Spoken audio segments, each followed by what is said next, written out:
बर्फीले तूफान ने पूरे जंगल को अपनी चपेट में ले लिया है। बाहर कड़ाके की ठंड है, लेकिन पत्थर और लकड़ी से बना ये मजबूत केबिन किसी शानदार सुरक्षित ठिकाने से कम नहीं। अंदर का हिस्सा काफी बड़ा है, रहने खाने का पूरा इंतजाम मौजूद है और एक बड़ा सा फायरप्लेस लगातार गर्माहट देता रहता है, जिससे बाहर की जमा देने वाली ठंड का बिल्कुल एहसास नहीं होता। ये कहानी अमेरिका के मोंटाना राज्य के घने जंगलों की है। आज रोहित अपनी स्नोमोबाइल पर सवार होकर पहाड़ों के बीच बने इस केबिन में एक दिन और एक रात बिताने निकला है। उसके साथ उसका वफादार कुत्ता भी है। भले ही कैलेंडर में बसंत का मौसम आ चुका हो, लेकिन जंगल अब भी मोटी बर्फ की चादर से ढका हुआ है, इसलिए यहाँ तक पहुँचने का एकमात्र रास्ता स्नोमोबाइल ही है। करीब 1 घंटे का सफर तय करने के बाद वो आखिरकार केबिन तक पहुँच जाता है। दरवाजा खोलते ही सामने साफ सुथरा और खुला रहने का कमरा दिखाई देता है। मोटे लकड़ी के लट्ठों से बनी छत बर्फीले तूफानों का आसानी से सामना कर सकती है, जबकि इसकी प्राकृतिक लकड़ी की बनावट इसे अलग ही खूबसूरती देती है। अंदर जरूरत का लगभग हर सामान मौजूद है। 3 डबल बंक बेड है, जिन पर आराम से 6 लोग ठहर सकते हैं, लेकिन सबसे अहम चीज है फायरप्लेस,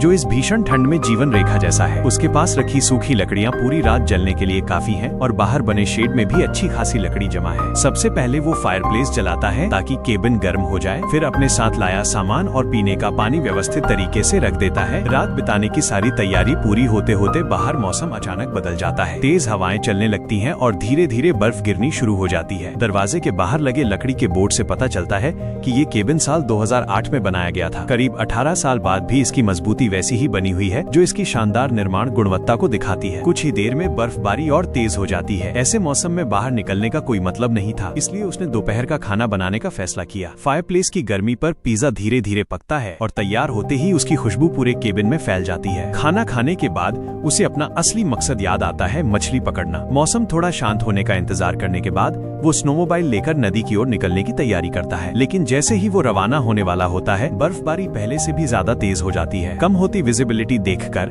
उसे वापस अंदर लौटना पड़ता है। फायरप्लेस के पास बैठकर गर्माहट का मजा लेना और ठंडी बियर पीना भी अपने आप में एक अलग सुकून देता है। कुछ समय बाद मौसम अचानक साफ हो जाता है। वो तुरंत तैयार होकर नदी की ओर निकल पड़ता है। नदी पर पहुंचकर उसे पता चलता है कि पानी का स्तर काफी कम है। काफी देर कोशिश करने के बाद भी एक भी मछली नजर नहीं आती। गहरे हिस्सों पर मोटी बर्फ जम चुकी है और उसके पास बर्फ तोड़ने का कोई औजार भी नहीं है। मजबूर होकर उसे खाली हाथ वापस लौटना पड़ता है। हालांकि उसे इस बात का अफसोस नहीं होता, क्योंकि यही अधूरापन दोबारा लौटने की वजह भी बन जाता है। केबिन लौटने के बाद वो पीछे बने लकड़ी के शेड से सूखी लकड़ियां काटकर रात के लिए ईंधन तैयार करता है। तभी बाहर एक बार फिर बर्फीला तूफान शुरू हो जाता है। अब वो तय कर लेता है कि आज दोबारा बाहर नहीं निकलेगा। शाम होने से पहले वो अपना पोर्टेबल गैस स्टोव जलाकर डिनर बनाना शुरू करता है। थोड़ी ही देर में एक क्लासिक अमेरिकन मील तैयार हो जाती है। खाना खत्म होते होते मौसम फिर से साफ हो जाता है। डूबते सूरज की रोशनी में नीला आसमान और सफेद बर्फ का नजारा कुछ ऐसा लगता है मानो कुछ देर पहले यहाँ तूफान आया ही न हो। धीरे धीरे रात हो जाती है और इसी के साथ उसका दिन भी खत्म होता है। अगली सुबह सूरज निकलने से पहले ही उसकी आंख खुल जाती है। सबसे पहले वो गर्म कॉफी बनाता है,